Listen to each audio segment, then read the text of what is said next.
Welcome back, everyone, for another episode of Kanan's Cadence. This is episode 4. I can't stress enough how much I appreciate you guys coming in and checking out any of these episodes that I've been putting up, even if you just stop in for just a couple minutes or seconds, whatever it is, just to see what it is that the show is about.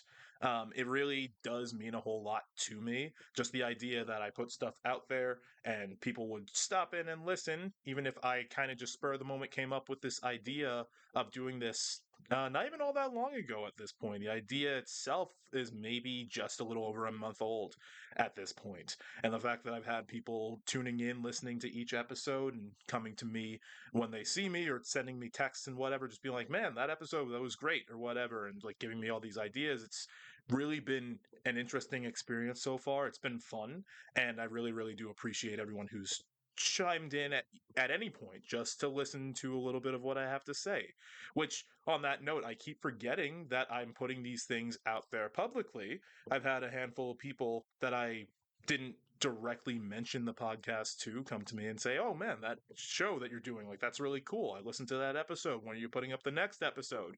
And my kind of like knee-jerk reaction response to that is kind of just like, "Where did you hear about this?" Then I remember that I'm promoting it on my Instagram, and I have obviously posted on YouTube and Spotify at this point. I can't keep getting surprised by the fact that this is a thing that people are starting to approach me about, because that's kind of why I started putting it up there publicly. It's going to take a little bit longer before it starts to feel normal, I find, but for the time being, like, it's still been fun, and I'm just going to keep it going. So as far as what I wanted to talk about today, actually, side note really quick, I don't know if you guys can hear in the background. Hopefully, my mic is muting it at least a little bit, but there are mowers outside right now just taking care of the lawns. Not my lawn, but the ones across the street and next to my house. So, in case that picks up at all, if you just hear like a low hum or something like that, that would be the mowers. But again, hopefully, that doesn't actually get caught up. Anyway, the first episode of this that I did, I went into like some kind of like abridged details on my beginnings with playing music when I was in elementary school, and I carried that through to the end of high school in that episode. And I've had a couple of questions about just like music stuff that I did beyond high school. So, like my college years and kind of beyond that. So for right now, at the very least, because I don't know how to properly talk about like the current stuff in my life, maybe save that for another time. I'll just go into my college years with music and what that was like. Just I guess for starters, the idea to actually major in music didn't even come about for me until I was already in college. I was a semester in. I went into college knowing that I enjoyed playing music and was going to continue to play for some time into the future, like some like undefined amount of time, just because it's something that I've grown to love since I was a kid. I didn't have the idea to actually take that and make it into a point of study, because I really just didn't think about it. Honestly, when I was going through high school and the idea of college started to circle around, I had zero idea of what I even wanted to study. I was just like, "Oh, I'll go to college." And I kind of committed to that idea without there being any type of even like hint of what a major might look like for me. But I did have, of course, I had teachers, I had friends and peers and just others that I worked with throughout high school who would say, "Hey, you've been doing music a long time. You're pretty good. You should consider taking that through college, see if you can like push yourself even further." And at the time, my response was kind of just like, "Yeah, maybe." I didn't think much of it. So by the time that I was going to college, like I started in community college before I would later transfer to a university.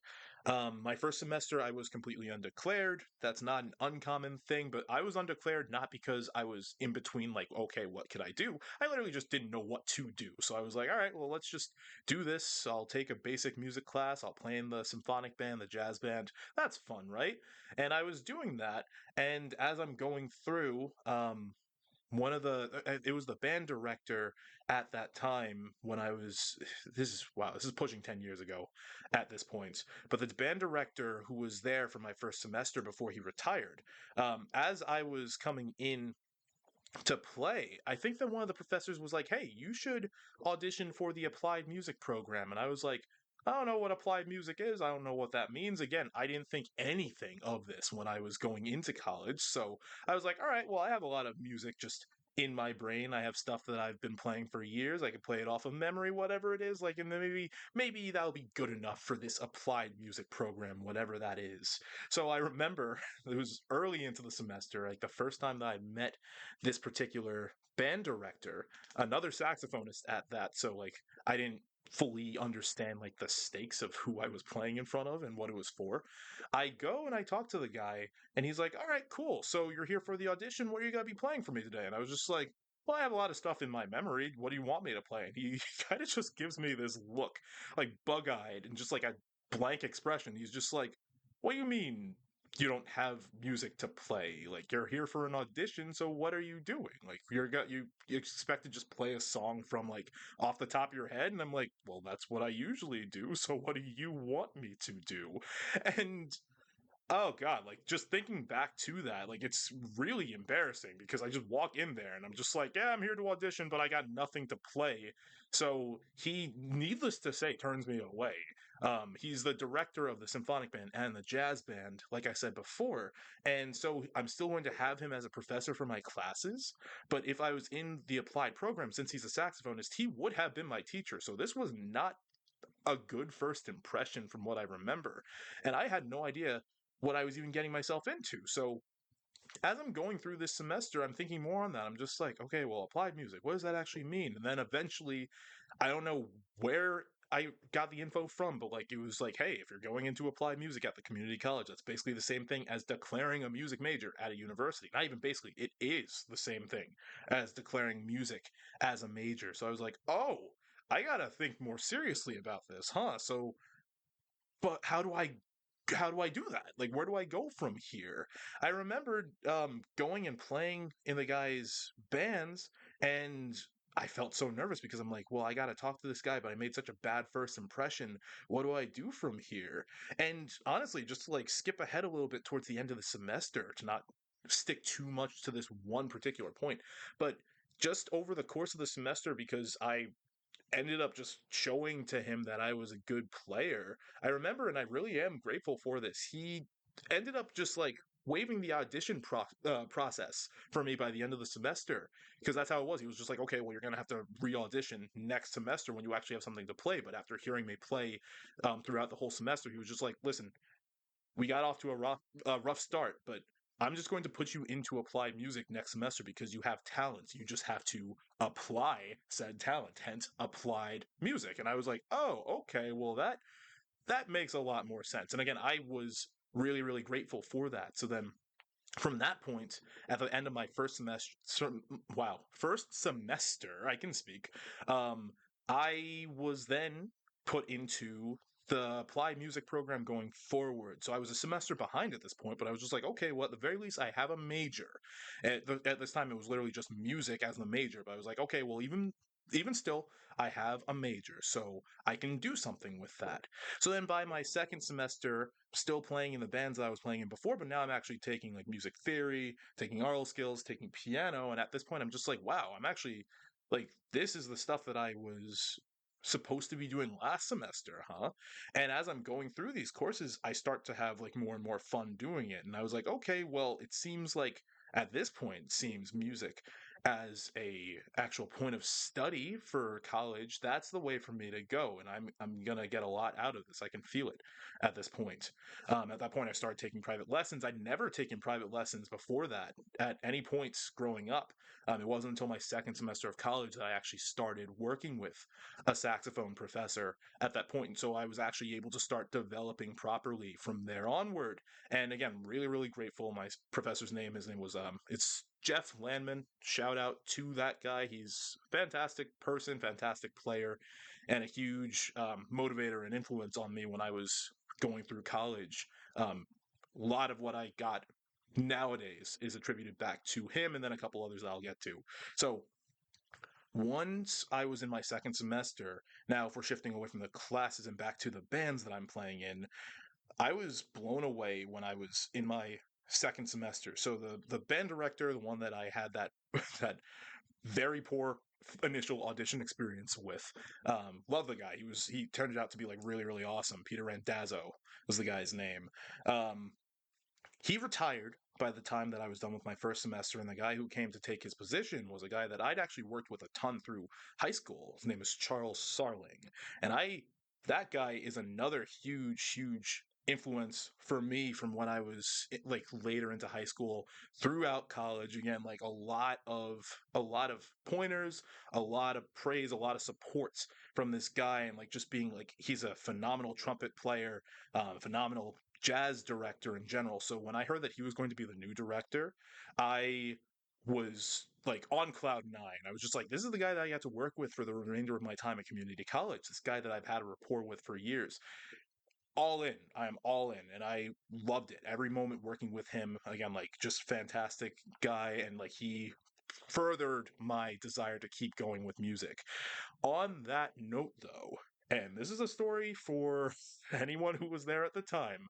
One of you in particular has already asked about it. You knew I was going to bring this up. So, one day, um, Professor Sarling was out. He wasn't able to make it in for rehearsals that day for symphonic band or jazz band. So he then broke us off into sectionals. So the sectional being like every player in a particular section, whether it's um, alto saxophones, upper winds, so flutes, clarinets, or low winds, where I was playing tenor sax.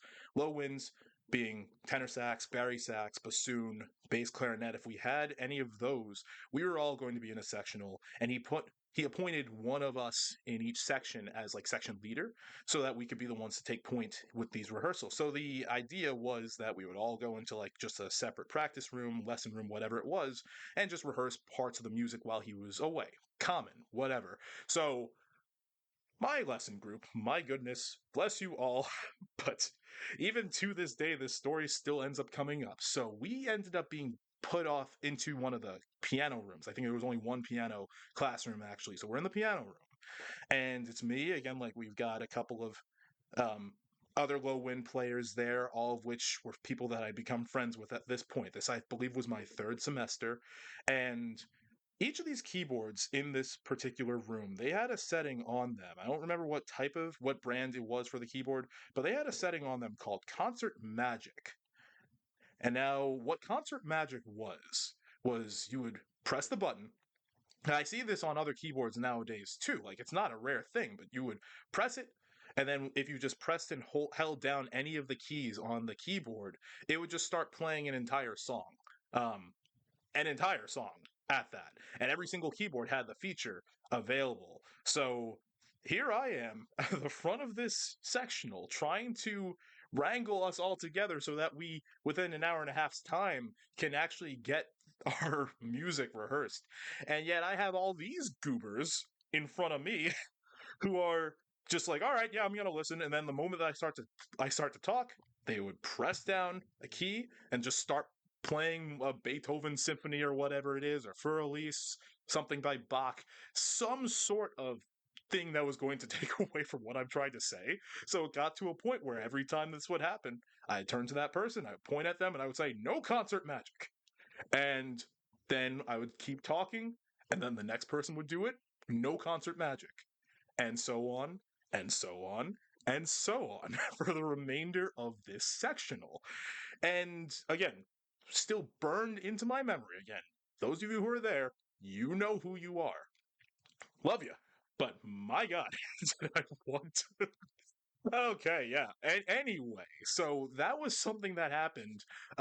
It's a really funny memory that I have still to this day. But that's just one stepping stone as I'm going through college. Again, one of the highlights for sure. So anyway, let's flash forward a little bit. So now let's say this is my fourth total semester in college, last semester at studying at community college. And now at this point, like other professors that I've spoken to, like they're encouraging me to look towards transferring so that I can aim beyond just an associate's degree and go for the bachelor's at this point. So I even as I'm going through, I still had little idea of what I actually wanted to do with music. I just wanted to do music was the way that I looked at it. Um, so one of my professors that I had for music history, she then said like, you know what? you have the brain of a teacher, you have the energy of a teacher, you should study music education. And I'm not saying that just because I'm biased, but anyway, I was like, okay, music education, perfect. Even though, again, I didn't give any second thought about it. I was just like, hey, she says I should do music education, then gosh darn, I'm gonna do music education, is the thing. And so she was like, hey, you got to start applying for schools. You got this coming up. We want to make sure that you're set before you are done and graduated from community college. So, again, I'm like, I don't know what I want to do. But I should actually take this a little bit more seriously. So I knew of two separate schools that I could consider um, SUNY schools. One was SUNY Potsdam, the other one was SUNY Fredonia. The only two schools that really came to mind when I was going through the application process, because I had friends who had right out of high school gone to either of those schools. So I was like, okay, well, let me apply because I'm familiar with people who go there. I can ask them what it's like and all that type of stuff. So I applied to both.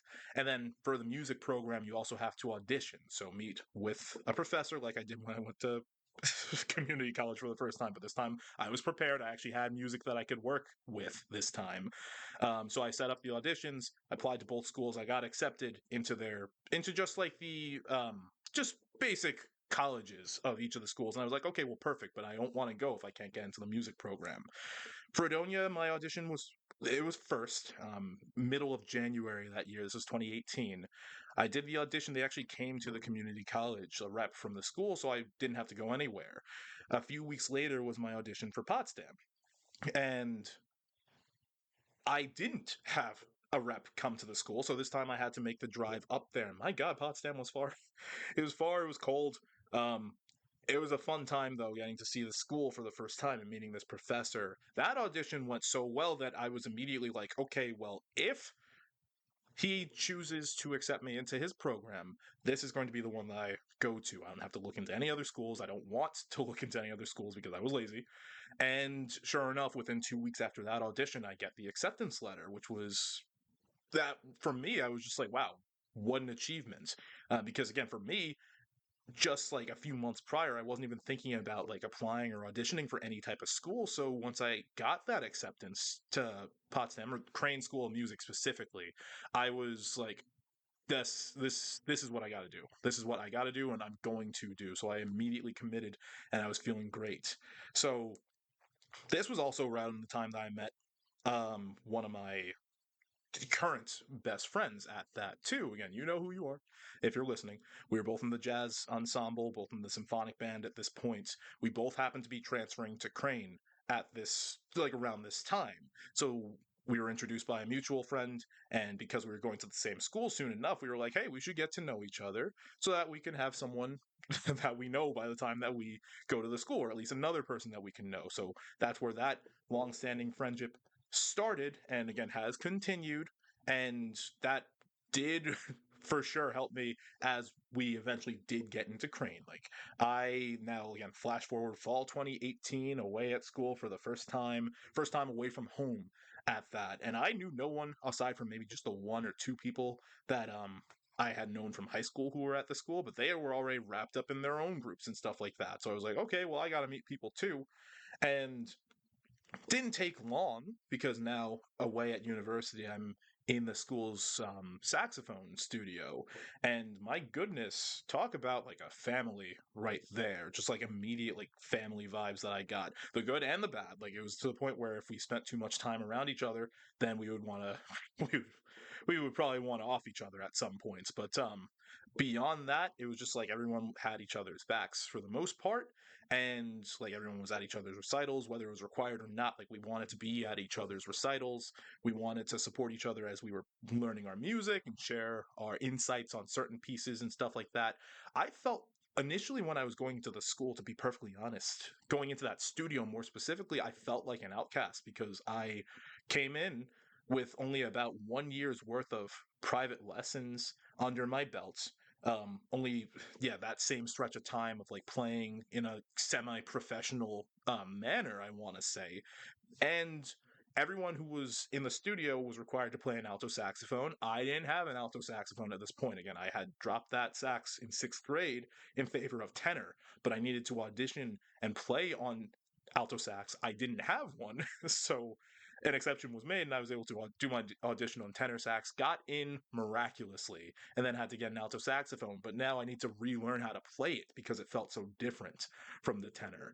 And then I had all these others who were in my studio. Again, I was coming in first year, but I was a junior. So I was technically ahead of some of the others, but I heard the level of like just musicality that these people had, and I was blown away. I'm just like, do I deserve to be here? Like, do I really, like, am I supposed to be here playing alongside these people? But then eventually, like, just their support as well for me. Because again, when I went in, I was not great, but I had the potential. And I think that my professor even told me that at some point. He was like, I didn't accept you into my studio because you were a phenomenal player. It was because I saw the potential. And that really, like, even now, like, that sticks with me because I didn't see the potential that I had in myself, and I doubted myself quite a bit. Still do, but like I'm getting better with that now. I had my studio at that point to like just talk to and like bounce these types of things off of, and just they were there to reassure me that I was improving and that I was like as welcomed into the studio as anyone else, and like that for me was really important. It was to the point where, like, as I was going along, maybe a semester or two into my studies there, I would have some of them come to me and be like, dude, you sound amazing on the sax. Like, I wish that I could do the thing that you can do. And I'm just like, are you kidding me? Because at that point, I genuinely didn't even believe that I was getting that much better. But to hear it from these people that even at that time I still looked upon and looked towards as like, wow, this person is a mentor. This person knows what they're doing with the saxophone. Like they are like miles above my level, and I'm gonna have to like reach for the stars to get there. For them to be saying those types of things to me, like that was one of the things that like really just made me feel like, okay, yes, this is where I should be for these studies. These are the people that I should be around. Again, like I said, not all sunshine and rainbows, but nothing is going to be is a thing. Like I felt so included at that point, and like I just felt so motivated to keep getting better.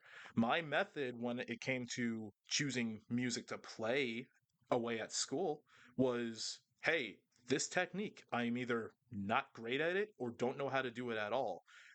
This piece of music is going to force me to learn and play that technique really, really well. And I have a time constraint. I was like, I've got from the beginning or just before the beginning of the semester until just about the end of the semester before I need to perform it. And if I can't get it, then what am I even doing at this point? So that's what I used to put in the work to just make sure I was like, okay, I got to stay on top of my stuff. I can't shirk on my practice. I need to listen to the music a ton. I need to ask questions. I need to listen to performances and just take in as much as I can. Otherwise, I can't learn it. And that was my method the entire time that I was away at Crane. And for that reason, I think that that's what actually helped me to excel and like ascend to the level that I eventually did. Again, I didn't think of myself as an amazing player, and I don't think of myself as an amazing player now, but I think of myself as someone who's always looking to improve. And like there's always room for improvement. I don't consider myself a master because mastery implies that there's no more that I can learn from it. And I'm like, there's always more that I can do with this stuff.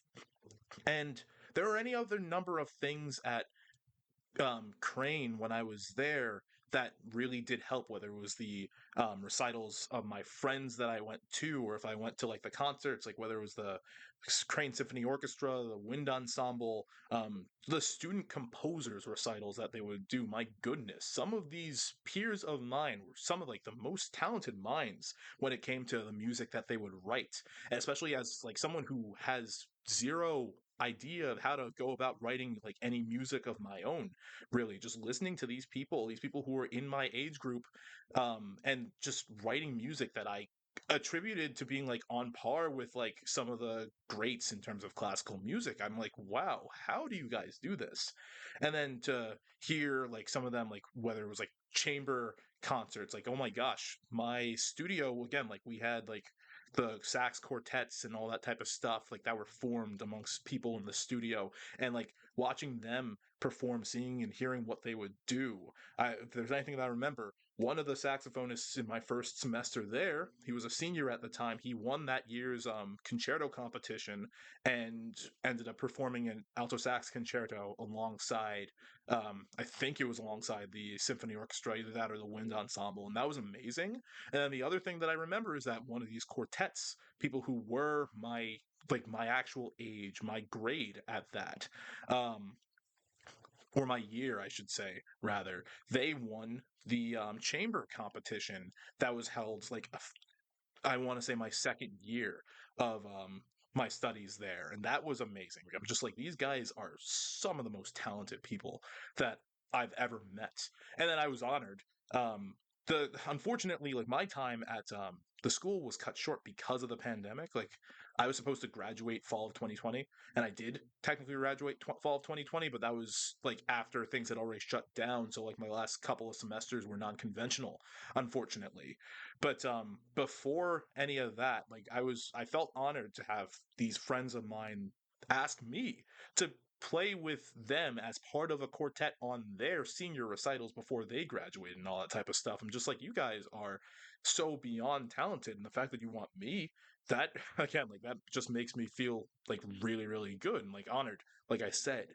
And so again, like unfortunately, like my time at the school was it came to kind of like an unceremonious end because of the pandemic, but that doesn't change the fact that I had an amazing time. Like again, like this is really really abridged because I could talk about my experiences at the school for like an hour or so, an hour, 2 hours, something like that. I'm not going to do that.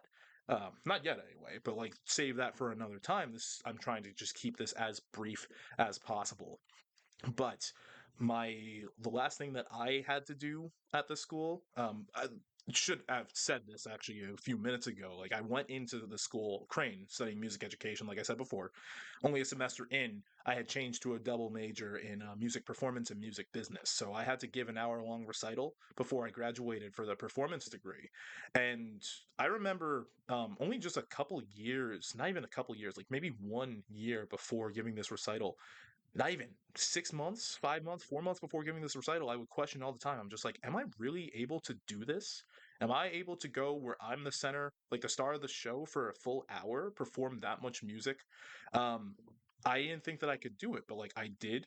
And my recital, again, like I chose a lot of music that I had five pieces. Two of them were solo, three of them were duets. And it was because before I graduated, especially with the state of the world at that time in 2020, I wanted nothing more than to close out my time at the school with being able to play alongside these like friends who had become so near and dear to me.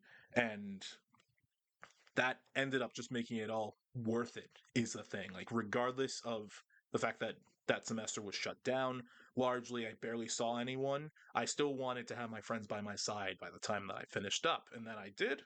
And that takes me into, I guess, eventually I'll get to, I guess, a part three is like what have I done since then, music wise. But yeah, that was a wrap on my time in college. Again, super abridged because I had to include both community college and university, but there's a lot that I can talk about with it. So there are a lot more specifics. I can go into detail at another point. If people are interested in hearing that, then that's something that I'm more than willing and able to do.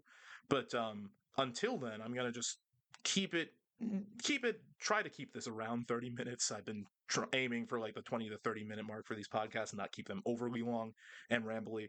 But yeah, no, again, like college for me, like it was really fun. And if there's anything that I can close this off by saying, fun, quote unquote, like I mean, like ups and downs as anything has, but like the biggest thing that was important for me when I was in college was the sense of community and like just the people that I was around. I felt that at Suffolk for sure when I was in community college, but I felt it in Crane like all the more as well. And that sense of community, that's what I strive for when it comes to my like music endeavors nowadays, performances and like the jobs that I find, like all that type of stuff. So that community aspect like really is like critical for me in music, and I strongly encourage anyone if they have a chance to even just perform in like a community type ensemble or something like that just for fun, just to give it a shot.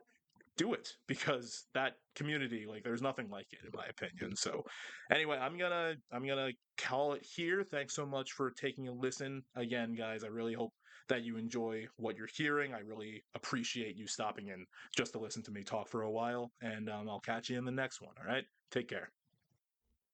Okay, really quick because I realized I didn't say this in the episode proper.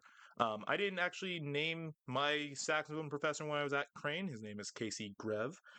Wanted to give him a shout out like I did for the others when I was at Suffolk because he was really the main reason why I realized that I could actually take music and do it as a career beyond college. His constant pushing when I was playing, and if I played something wrong, I wanted to do it right so that I can just keep getting better again. Like he was the one who made me realize that potential that he had seen in me when I came into audition. So, Dr. Grev, thanks so much. I don't know if you're listening, but I want to just give you that shout out as well because, again, like if not for you, I don't even know that I'd still be playing music professionally at this point. So, I'm going to end this episode for real at this point. See you guys next time. Take care.